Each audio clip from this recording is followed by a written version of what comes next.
আশা করছি সবাই ভালো আছেন। চলে এসেছি আমার নতুন আরেকটি ব্লগ নিয়ে। আজকে আমি ব্লগটা করেছি মাটির মায়া ইকো রিসোর্ট নিয়ে। এখানে আমরা পুরো দিন কি করলাম, কত দিনের প্যাকেজ নিয়েছি এবং সকল বিস্তারিত আপনাদের সাথে তুলে ধরবো। ভিডিওটি ভালো লেগে থাকলে লাইক এবং সাবস্ক্রাইব করে আমাদের পাশে থাকবেন। হ্যালো গাইস, অনেকদিন পর আমরা চলে এলাম কি শ্রীপুর স্টেশনে। আমরা অনেকদিন পর এবং 4 জন একসাথে বেরিয়েছি। এটা ইতিহাস মোটামুটি মনে আছে। বাচ্চাকালে একবার বাবার সাথে শ্রীপুর ট্রেনিং সেন্টারে রেখেছিলাম। এখন আবার যাচ্ছি কোথায়, মাটির মায়া রিসোর্টে। কেমন কেমন রিভিউ এবং লোকমুখে শুনলাম ভালোই। এখন আমরা গেলে বলতে পারবো। এদিকে নামার পরে এই হ্যাসেলে পড়ছি।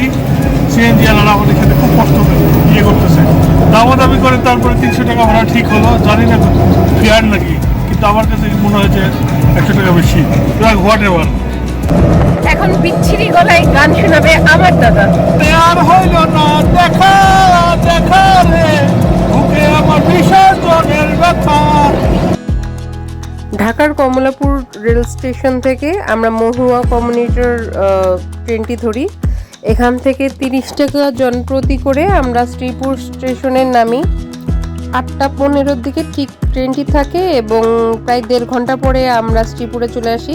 তারপরে একটা অটো করে চলে আসি আমরা মাটির মায়ায়। মাঝখানে রাস্তাটা একটু খোটরা বোটরা বা খারাপ ছিল, বাট আশা করি এটা ঠিক করা উচিত। সামনেই একটা বিশাল বড় কাঠের গেট। তারা আমাদের রিসিভ করার জন্য দাঁড়িয়েছিল। দেয়ার ম্যানার ওয়াজ সো ইমপ্রেসিভ। তারপরে আমরা অটোটা ভিতরে নিয়ে গেলাম। তারপরে সকল পেপারস ওয়ার্ক ফর্মালিটিস কমপ্লিট করা হলো এবং আমি চারিপাশে ঘুরে ঘুরে দেখছিলাম। কাঠের বেঞ্চগুলো ছিল, উপরে ছাউনি হিসেবে বাঁশের গাছগুলো লাগানো হয়েছে, আর চারিদিকে অনেক কাঁঠাল, বিভিন্ন ফলমূল ছিল। তার ঠিক পাশেই ছিল এই শাপলা পুকুরটি। পুরো পুকুরটা শাপলাতে ভরা ছিল। আর এটার স্পেশাল বিষয় হলো সকালে রোদ ফোটার সাথে সাথে এই শাপলাগুলো ফোটে, আর কিছুক্ষণ পরে দুপুরের ঠিক কাছাকাছি দিয়ে শাপলাগুলো আবার ছোট হয়ে কলির মতন হয়ে যায়। হঠাৎ করে চোখ পড়লো এই পুচকু অতিথির দিকে। সে আমাদের রিসিভ করার জন্য চলে এসেছিল। রিসেপশন থেকে আমাদের কটেজ পর্যন্ত পৌঁছে দেওয়ার জন্য এই গাড়িটি চলে আসলো। এখানে আমাদের লাগেজ তুলে দেওয়া হলো। পিছনে রাজকীয় এসে বসলো আমার দাদা। ফাইনালি আমরা পুচকুকে বিদায় দিয়ে সামনের দিকে গেলাম। আমরা সামনে যেতেই বিশাল বড় মাঠ দেখতে পেলাম। কিছুক্ষণ পরেই আমাদের চোখে পড়লো এই চিড়িয়াখানাটি। এখানে ছিল খাঁচা ভর্তি হরিণ, আর তারপরে অডিটোরিয়াম, বিশাল বড় পুকুর, মানে চারিদিকে পুরা প্রাকৃতিক পরিবেশের সমাহার ছিল। এরই সাথে ছিল বিশাল বড় সুইমিং পুল। সুইমিং পুলটি ঠিক পাশেই একটা বড় পুকুর এবং পুকুরের ঠিক কাছেই আমাদের কটেজটা। মাটির মায়া ইকো রিসোর্টের মধ্যে সবচেয়ে সুন্দর ছিল আমাদের রিসোর্টটাই, কেননা এখান থেকে ডিরেক্ট লেকের ভিউটা পাওয়া যায়। তো ফাইনালি আমরা আমাদের কটেজ কাজল রেখায় চলে আসলাম। চারিদিকে তাকাতেই আমার এত ভাল লাগছিল। পুরা কাঠের সিঁড়ি দিয়ে উঠে আসলাম।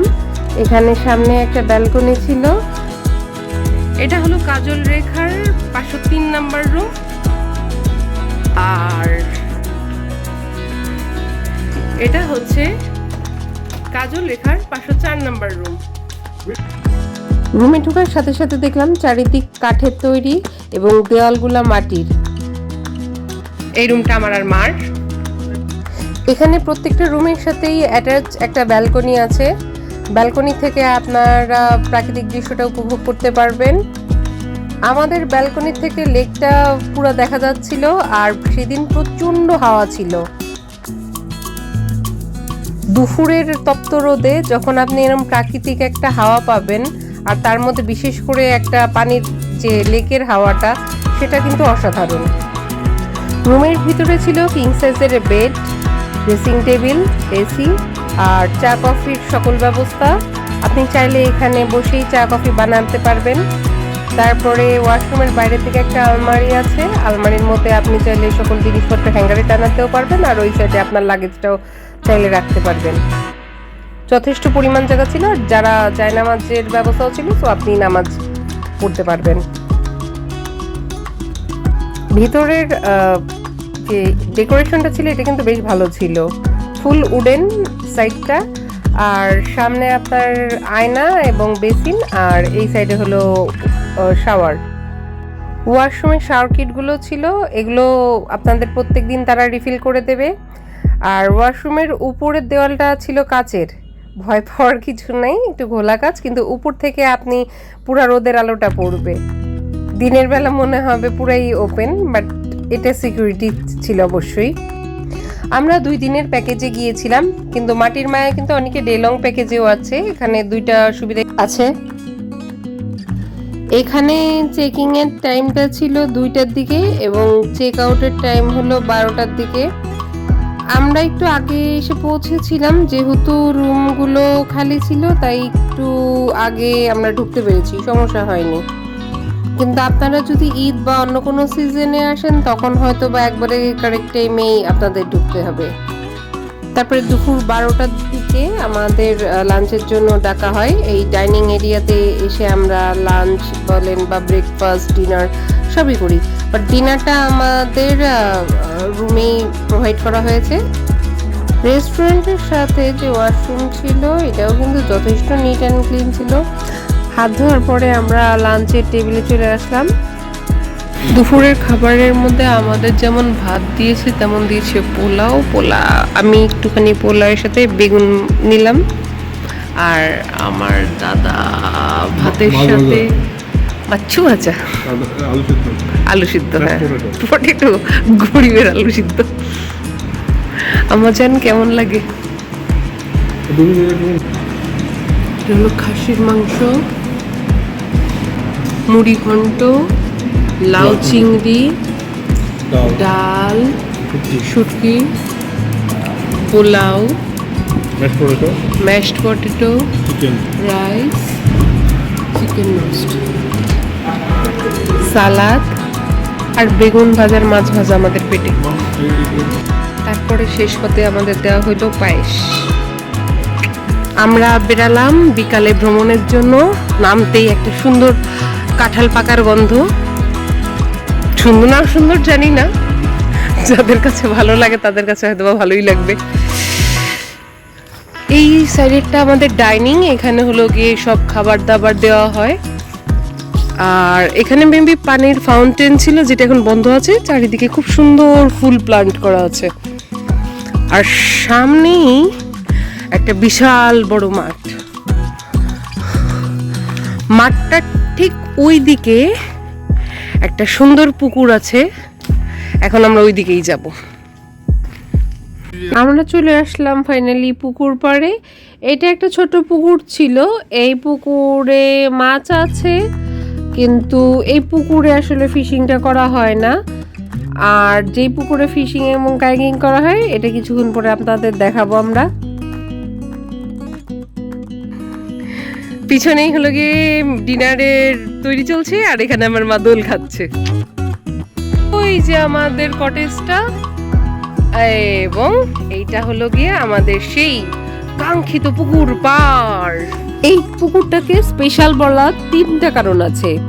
প্রথম কারণটি হলো এখানে 2টা দোলনা আছে, একটা সিটের মতন আর একটা সমান পাটাতনের মতো।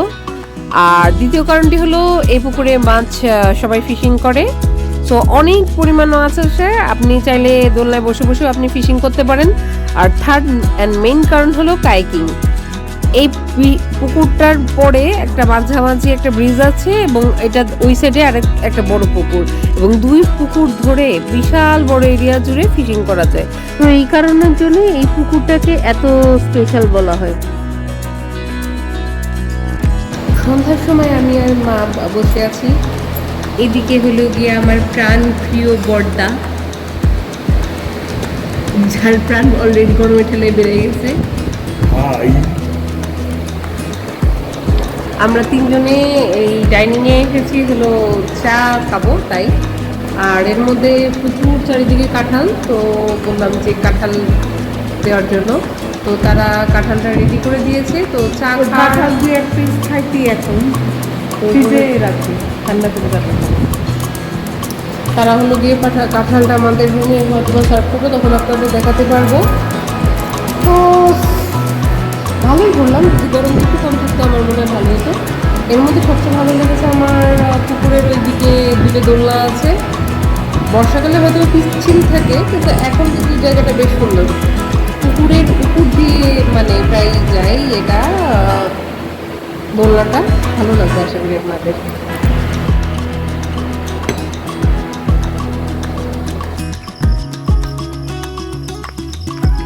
রাত 8:30টার দিকে আমরা ঠিক আমাদের কটেজে ফিরে আসলাম এবং আমাদের রুমের মধ্যে এই কাঁঠালটা সার্ভ করা হলো এবং কিছুক্ষণ পরে ডিনার দেওয়া হলো।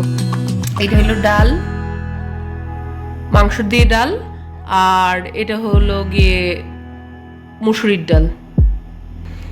এটা হলো হাঁসের মাংস, বেগুন ভর্তা, শুটকি, ডিম কারি, মুরগির মাংস, চিংড়ি মাছের মালাইকারি, ভাত,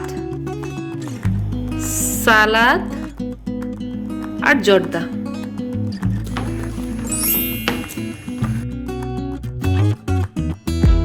আজকে শুক্রবার, আমরা সকালের দিকে এখন বাজে সকাল 6:30, ঠিক 6:30টার দিকে আমরা সকালে মর্নিং ওয়ার্কের জন্য বেরাচ্ছি। আপনারা চারিদিকের পরিবেশটা দেখতেই পাচ্ছেন, অনেক সুন্দর। ওইদিকে একটা পুকুর আছে, পুকুরে কায়াকিং করা যায়, ফিশিং করা যায়। এই মর্নিং ওয়ার্কের পরে আমি আর মা কায়াকিং করব, আর আমার ভাই আর বাবা হলো গিয়ে ফিশিংয়ে যাবে। যাই হোক, এখন আমরা চারিদিকটা ঘুরে দেখবো, চলুন দেখে নেওয়া যাক। একটা গান আসতেছে, কিন্তু আমাদের দাদার অভাবে তিনি গাইতে পারতেছেন না। এইদিকে নদীটার ওখানে হলো যে বাঁধানো ঘাট আছে, কিন্তু ওইটা জরাজীর্ণ হওয়ার কারণে ওইটা আপাতত ভিতরে প্রবেশ করা নিষেধ করে দিয়েছে। ঘাটটা সংস্কার করলে বিকালের দিকে কিন্তু অসাধারণ একটা ফিল পাবেন আপনারা। কাঁঠাল গাছ পুরা ভরা কাঁঠাল, কাঁঠালগুলো দেখতেই পাচ্ছেন অনেক সুন্দর। আই লাভ কাঁঠাল, মানে কাঁচা কাঁঠাল। হচ্ছে আমরা ভাওয়ালের বনের ভিতর দিয়ে হাঁটছি।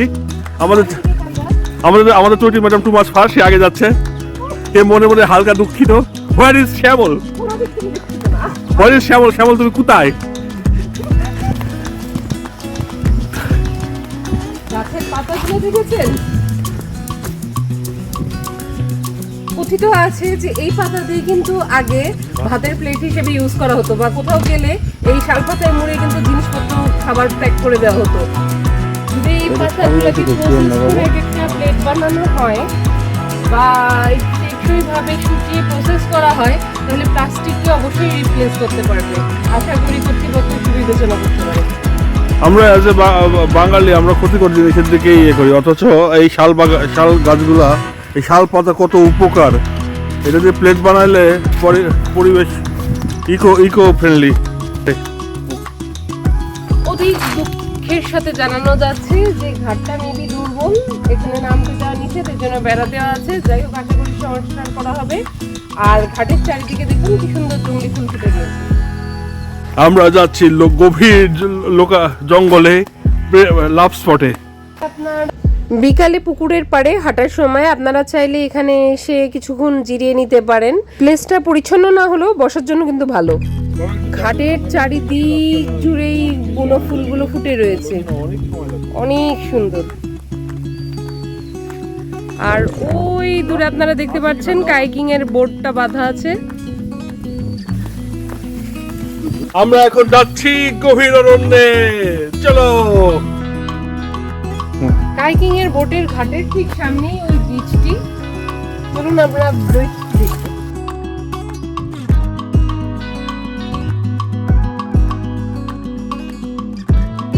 আমাদের এই ব্রিজে, কাঠের ব্রিজটা অনেক পুরানো, শ্যালো হয়ে জমে গেছে, কিন্তু অনেক সুন্দর।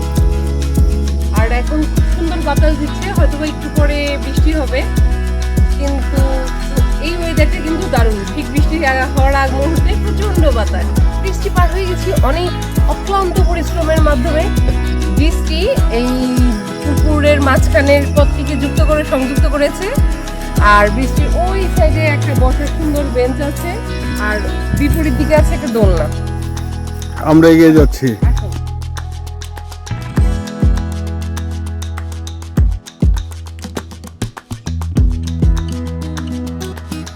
এই চলে এলাম আমাদের সুইমিং পুলে। অনেক বড় সুইমিং পুল, আর ওই সাইডে হলো বাচ্চাদের জন্য, আর এইদিকে হলো গিয়ে বসার বেঞ্চগুলো অনেক সুন্দর, আর ওই সাইডে হলো গিয়ে চেঞ্জিং রুম, আর পিছনে চারিদিকে প্রায় ভরে ফুলের গাছ। আর আসার পর তো আপনারা দেখতেই পেলেন যে খুব সুন্দর বেগুনি ফুল ফুটে রয়েছে। সুইমিং পুলটা কিন্তু লাভ শেপের, আমরা ড্রোন ভিউটা দিতে পারছি না, বাট এটা আপনারা যদি উপর থেকে দেখতে পেতেন তাহলে দেখবেন এটা ফুল লাভ শেপের একটা সুইমিং পুল। এই কর্নার দিয়ে আস্তে আস্তে করে নেমে যাওয়ার কিছু সিঁড়ি আছে, পাশেই আছে কাঁঠাল গাছ। কাঁঠাল গাছে কিন্তু প্রচন্ড পরিমাণ কাঁঠাল ধরেছে, আর এখানে কিন্তু প্রচুর পরিমাণ কাঁঠাল আছে। যদিও আমাদের কথা ছিল যে তারা যাওয়ার সময় আমাদের আম কাঁঠাল ভরে দেবে, তাদের আমটা বলে বানরে খেয়ে গেছে, এখন আমাদের যাওয়ার সময় তারা কাঁঠাল দেবে। হ্যাঁ, কাঁঠাল একদম গাছ পাকা কাঁঠাল পাচ্ছি। থ্যাংক ইউ কর্তৃপক্ষকে। আপাতত এইটুকুর জন্য বাই। কথায় আছে, মানুষ বলে যে বেলতলায় এরা একবারই যায়, কিন্তু আমরা তালতলায় যেতে পারি। প্রেমিক বাট্টই তালতলায় যাবে। এটা কামরাঙ্গা গাছ, প্রচুর পরিমাণ কামরাঙ্গা ধরে রয়েছে।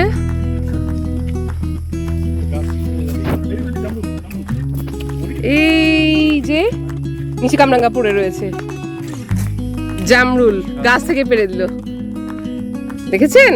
একদম সেই সেই। এই যে দেখুন জামরুল গাছ, ও মাই গড, দেখেন পুরোটা গাছ ভরা জামরুল, পাশেই বেল গাছ।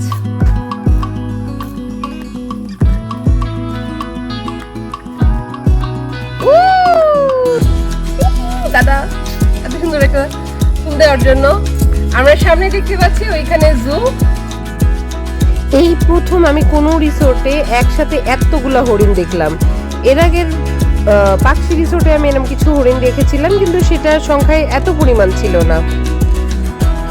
ওদের চিড়িয়াখানার ঠিক পাশেই এরকম বৈঠকখানার মতন একটা জায়গা ছিল, এখানে চাইলে আপনারা কনফারেন্স করতে পারবেন। আমি প্রথমেই বলেছি আমরা 2 দিনের প্যাকেজে গিয়েছিলাম। এখন আমরা বলে দেব এখানে রুম ভাড়া কত। আমাদের এখানে 2টো রুম নিয়েছিলাম, প্রত্যেকটা রুম পার ডে 13,500 করে ছিল। তো 2টা রুম একসাথে পড়েছিল 27,000 টাকা। সকালের নাস্তা, দুপুরের খাবার, রাত্রের খাবার আর 2 বেলার নাস্তা, এগুলো সব সহ, প্লাস এর সাথে আনলিমিটেড চা কফি। এছাড়া আউটডোরের সার্ভিসের সাথে ইনক্লুডেড ছিল কায়াকিং, তারপরে ফিশিং, সুইমিং পুল হলো 1 ঘন্টা ইউজ করতে পারবেন। পরের দিন সকাল 12টার দিকে চেক আউটের টাইম ছিল, তাই আমরা আগের দিনই বিলটা ক্লিয়ার করে নিলাম। রিসেপশনের ঠিক পাশেই ছিল এই শাপলা বিলটা, পুরোটা পুকুরটা জুড়ে শাপলা ফুটেছিল। আর এটার একটা স্পেশালিটি ছিল কি, যখন সূর্য উঠবে বা একবারে দুপুরের দিকে শাপলা ফুলগুলো এরকম ফুটে থাকতো, আর বিকালের দিকে একদম ছোট হয়ে যেত। তো আশেপাশের ফুল বা এইগুলো বেশ আমার কাছে সুন্দর লাগতো। আমরা কাজল লেখার 2য় তলায় আছি, দেখতেই পাচ্ছেন পুরাটা কটেজ কিন্তু মাটির তৈরি। ভিতরে ডিজাইনটা, ইন্টেরিয়রটা উডেন। আর আমাদের যে সামনেই আছে আমাদের ব্যালকনির জাস্ট বিপ্লো এই পুকুরটা, এই পুকুরেই আমরা বিকালের দিকে কায়াকিং আর ফিশিং করব। কিছুক্ষণ পরেই আমাদের ব্রেকফাস্টের জন্য ডাকা হলো। আমরা সবাই মিলে তখন ডাইনিংয়ে চলে গেলাম। ওদের ব্রেকফাস্টটা ছিল বুফে সিস্টেমে, আপনারা খিচুড়ি বা পরোটা, শাকসবজি, ডাল বা মাংসের কিমা যে কোনো কিছু নিতে পারেন। এছাড়াও তাদের অনেক ধরনের জুস ছিল। আমার কাছে সবচেয়ে ভালো লেগেছে যে ওরা যে আমের জুসটা দিয়েছিল ওটা কিন্তু একবার পিওর ম্যাঙ্গো পাল্পটা, ওদের গাছ থেকেই আম নিয়ে আমের জুসটা দেওয়া হয়েছে। তারপরে আমরা অ্যাজ ইউজুয়াল বিকালে দুপুরের টাইমে আমাদের লাঞ্চের জন্য ডাকা হলো। লাঞ্চেও অনেক আইটেম ছিল। এটা আমাদের হলো 2য় দিনের লাঞ্চের মেনু। মাছ, মুরগির রোস্ট, খাসির মাংস, বেগুন ভাজা, মুড়ি ঘন্ট আর কুমড়া তরকারি। খাওয়া দাওয়ার শেষে দুপুরে আমরা রুমে এসে রেস্ট নিচ্ছিলাম। উপরে ছাদের থেকে যে কাঁচের জানলা দিয়ে আমরা বাইরের প্রকৃতি দেখছিলাম। মা ঠিক এই ব্যালকনিতে বসে সামনের পুকুর দেখছিল। এত সুন্দর প্রাকৃতিক দৃশ্য দেখলে আসলে মনটা অনেক উদার হয়ে যায়। জানি না, মনটা ভালো করার জন্য এর থেকে বেস্ট জায়গা আমি আসলে দেখিনি। এক কথায় বলতে পারি গাজীপুরের ভূস্বর্গ হলো মাটির মায়া ইকো রিসোর্ট।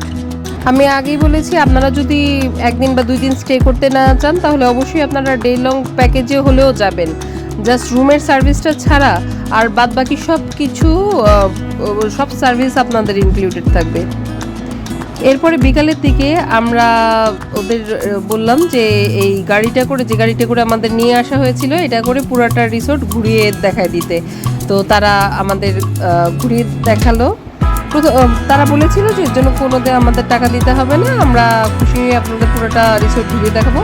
বাট তারপরেও আমরা যেহেতু খুশি হয়ে মা কিছু টাকা দিল বকশিস হিসেবে। এই গাড়িটা করে পুরাটা রিসোর্ট ঘুরে দেখতে কিন্তু অসম্ভব ভালো লাগছিল। এই সময় প্রায় বিকালের দিকে আমরা চলে আসলাম জুতে। ওরা বলল যে কাঁঠাল পাতা দেখলে হরিণগুলা নাকি তাড়াতাড়ি কাছে চলে আসে, তাই ওরাই আমাদের দেখালো যে কিভাবে আমরা হরিণকে ডাক দেব। আর এরা এত ট্রেন আপ ছিল যে কাঁঠাল পাতা দেখার সাথে সাথে সবাই চলে আসলো ওদের খাবার হিসেবে। যেহেতু আমরা সকালে এসে একবার ট্রাই করেছিলাম, আমরা এসে দাঁড়িয়েছি কিছু খাবে কিনা, কিন্তু আমরা বুঝতে পারিনি যে কাঁঠাল পাতা দেওয়ার সাথে সাথে তারা এইভাবে সামনে চলে আসবে।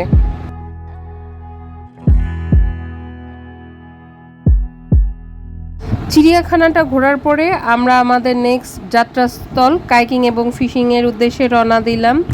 বড় পুকুরটাতে ওখানে দোলনাও আছে 2টা, আবার কাইকিং ফিশিংয়ের ব্যবস্থাও আছে। তো ব্রিজের এপারে আমাদের নামিয়ে দেওয়া হলো। আমরা আস্তে আস্তে ব্রিজটা পার হয়ে আমাদের পুকুরের বা কাঙ্ক্ষিত স্থলের কাছে চলে গেলাম। দূর থেকেই আমি কাইকিংয়ের বোটটা দেখতে পেলাম, এটা ঘাটে বাঁধা ছিল। আমরা মনে করেছিলাম, আমরা না অ্যাকচুয়ালি মা মনে করেছিল যে আমাদের সাথে মনে হয় একজন সাপোর্টার যাবে। সাথে আছে আমার আম্মাজান, আর আমরা ফুল ফ্যামিলি না, আমার পরিবারের 2 সদস্য ফিশিং করবে। তারা কাইকিং এর মতো বোরিং জিনিস করে না, তারা মতো এক্সাইটিং জিনিসে থাকে। সময়টা ছিল বিকালের প্রায় শেষের দিকে। আমরা শুরু করলাম কাইকিং। আমার মার খুব একটা বিশ্বাস ছিল না যে আমি এত ভালো নৌকা চালাতে পারি। সে দেখে পুরো আবেগে আপ্লুত এবং বিস্মিত যে কিভাবে পারলো। আর আমাদের সাথে একজন হোটেলের একজন লোক ছিল, সে আমাদের ভিডিও করে দিচ্ছিল এবং যথেষ্ট হেল্পফুল ছিল। আমার ঠিক এখন মনে নেই, বাট উনি অনেক সাহায্য করেছে আমাদের, এর জন্য আমরা অনেক কৃতজ্ঞ তার প্রতি। পুকুরটা ঠিক ওই কর্নারে আমার দাদা ফিশিং করছিল। এই বড় গাছটার নিচে একটা দোলনা বাঁধা ছিল, ওখানে বসে বসে সে তার ফিশিংটা কমপ্লিট করছিল। আর এইদিকে আমরা কাইকিং এর জন্য অপোজিট সাইডে যাওয়ার খুব চেষ্টা করছিলাম। আমার মেইন ইচ্ছা ছিল যে পুরাটা পুকুর ধরে আমরা ভেসে বেড়াবো। আর এই পুকুরটার ঠিক মাঝামাঝি একটা ব্রিজ আছে এবং ব্রিজের পাড়ে ওইখানে একটা ছোট পুকুর আছে।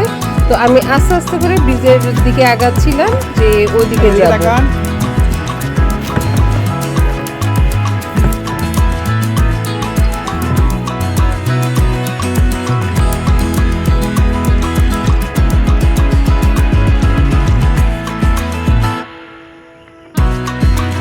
একটা জিনিস খেয়াল করবেন যে যখন আপনি বৈঠা চালাবেন তখনই কিন্তু অনেকটা পানি আপনার গায়ে পড়বে। সো আপনার যদি হাইজেনিকের সমস্যা থাকে তো বৈঠা না চালানোই ভালো। আর আমাদের টেনশনে বাবা একবার ডানে যায় একবার বামে যায়। সে খুব টেনশনে ছিল যে মেয়ে নৌকা ডুবায় দেয় কিনা, তার মেয়ে আর বউ সুরক্ষিত থাকে কিনা। সে টেনশনে একবার ব্রিজের ওই কর্নারে একবার এই কর্নারে। ফিশিং করে যেই মাছগুলো উঠবে তারা আমাদের ডিনারে সে মাছগুলো ভেজে দেবে বলেছিল। তো আমরা বেশি একটা সময় পাইনি ফিশিংয়ের জন্য, 8 ঘন্টার মধ্যে পেয়েছে। এই 8 ঘন্টার মধ্যে মোট 6টা মাছ আমরা পাই। এই 6টা মাছ তারা ডিনারের সময় আমাদের ফ্রাই করে দেয়। এরপরে হলো গিয়ে সন্ধ্যার দিকে তারা স্ন্যাক্স আর চা দেয় আমাদের ডাইনিংয়ে। আমরা সেগুলোকে উপভোগ করি এবং প্রত্যেকটা আইটেমই সত্যি কথা বলতে অনেক মজার ছিল। বাট একটা ফ্যাক্ট হলে এত আসলে খাওয়া যায় না। আমরা অনেক কিছু খেয়েছি কিন্তু অনেক কিছু ফালানোও গেছে। সকালবেলা যে ফলমূলগুলো দেখেছিলেন ওদের বলেছিলাম যে কিছু ফল আমাদের দিয়ে দেবেন, তাই তারা জামরুল, কামরাঙ্গা এগুলো আমাদের দিয়েছিল নিয়ে যাওয়ার জন্য। গাছ থেকে পাড়া ফলের মজাই আসলে আলাদা। আচ্ছা, এইখানে যেই সকল মাছের লাশ পড়ে রয়েছে, এই মাছের হত্যাকারী হলো ইনি। ও কি খুশি! প্লিজ। ছোটবেলায় টুকরিতে পড়তে মাছ ধরছিলাম 2টা, যে এটা কি মাছ, তেলাপিয়া মাছ। আজকেও সেই তেলাপিয়া মাছই ধরছি, 6 পিস ধরছি। একান্ত নিজের মানে ছোটবেলা থেকে এই পর্যন্ত ওর কোনো ইমপ্রুভমেন্ট নাই, ওই তেলাপিয়া মাছই আছে আজ পর্যন্ত। এটা তেলাপিয়া ধরছে, হ্যাঁ 6 পিস তেলাপিয়া ধরছি। এখন তেলাপিয়া আমাকে ভালোবাসলে আমি কি করবো? ইয়েতে রুইও ছিল কিন্তু রুই চাওয়া যায় নাই, রুই এত সহজে ধরা যায় না। তেলাপিয়া ধরেছি, তেলাপিয়া ফ্রাই খাবো। লাস্টের দিন আজকে আমার মার মনটা খুব বিষণ্ণ। যাই হোক, আমরা চেষ্টা করব মাকে ভালো রাখার। আর দেখুন আমাদের আজকে রাত্রের দিকে কি কি ডিনারে দিয়েছে। Fried rice, pasta, vegetable, chilli chicken, salad, এখানে একটা কারি আছে, এটা ডাল, এইদিকে দিয়েছে শাহী টুকরা। দাদা যে মাছগুলো ধরেছিল সেই fish fry, soup, grill chicken, paratha, chicken nuggets. পরের দিন সকালবেলা ঠিক 6টা বাজে আমরা ঘুম থেকে উঠি। আমি উঠেই দেখলাম যে কিছু রাত্রে হয়তো বা বৃষ্টি হয়েছিল। আবহাওয়াটা অনেক ঠান্ডা ছিল আর প্রচুর বাতাস বইছিল। সত্যি আমার দেখে অনেক ভালো লাগলো। তখন একদম ঠান্ডা একটা বাতাস আর খুলেই এই পুকুরের দৃশ্যটা বেশ মনোরম। আমরা যথারীতি সকালে মর্নিং ওয়াক করবো, যেহেতু আজকে শেষের দিন, তো তাড়াতাড়ি ফ্রেশ হয়ে নিলাম।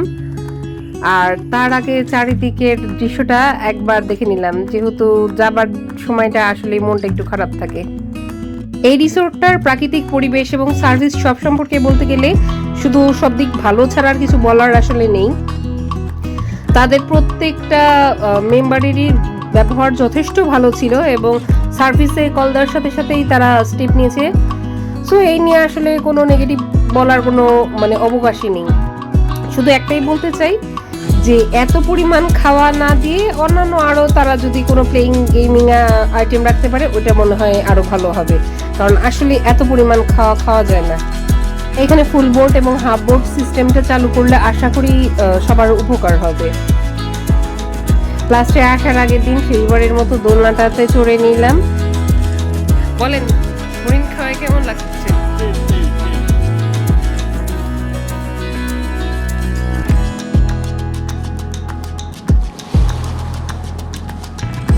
সুইমিং পুলের জলটা কিন্তু অসাধারণ ঠান্ডা ছিল। আর যখন খাড়া রোদ থাকে তখন অ্যাকচুয়ালি সুইমিং করার জন্য ভালো না, যেহেতু সুইমিং পুলের আশেপাশে কিন্তু তেমন একটা গাছ নেই। তো ভালো হবে আপনারা খুবই সকালের দিকে স্নান করতে পারেন, আর এটা বিকালের টাইম। যখনই করবেন আপনাদের টাইম বরাদ্দ থাকবে হলো 1 ঘন্টা। যারা সুইমিং পারেন না তাদের জন্য লাইফ জ্যাকেটের সুব্যবস্থা আছে। ব্রেকফাস্টে আমাদের ছিল পরোটা, খিচুড়ি, ডিম ভাজা, কষা মাংস, ফ্রুট জুস আর সুজির হালুয়া। এর সাথে ছিল মুগের ডাল আর আলুর দম। তার সাথে ছিল আরো ভেজিটেবল। এই লোকটা ঠিক নাম মনে নেই, কিন্তু ওনার সার্ভিস এবং ব্যবহারটা অসাধারণ ছিল। ফাইনালি আমাদের যাবার পালা চলে এলো। সেম গাড়ি করে আমাদের লাগেজ সহ রিসেপশনে নিয়ে যাওয়া হলো। যাবার জন্য এই রিসোর্ট থেকে একটা প্রাইভেট কার আমাদের ভাড়া করে দেওয়া হয় এবং এই প্রাইভেট কার করেই আমাদের রেল স্টেশনে নিয়ে যাওয়া হয়। এবং যাবার সময় তারা আমাদের কাঁঠাল এবং আগের দিনের ফলমূল সব কিছু প্যাকেট করে দিয়ে দেয়। আমরা বিভিন্ন ফলমূল এবং অনেক ভালো স্মৃতি নিয়ে ঢাকার উদ্দেশ্যে রওনা দিলাম। রাস্তার মাঝখানে গাড়ি নষ্ট হয়ে যাওয়ার কারণে আমরা ট্রেনটা মিস করি এবং ফাইনালি উবার থেকে আমরা একটা ক্যাব বুক করে ঢাকায় আসি। এই ছিল মাটির মায়া ইকো রিসোর্ট নিয়ে আমার ছোট্ট একটি ঘটনা। ভিডিওটি ভালো লেগে থাকলে please like, share and subscribe my channel. Thanks for watching.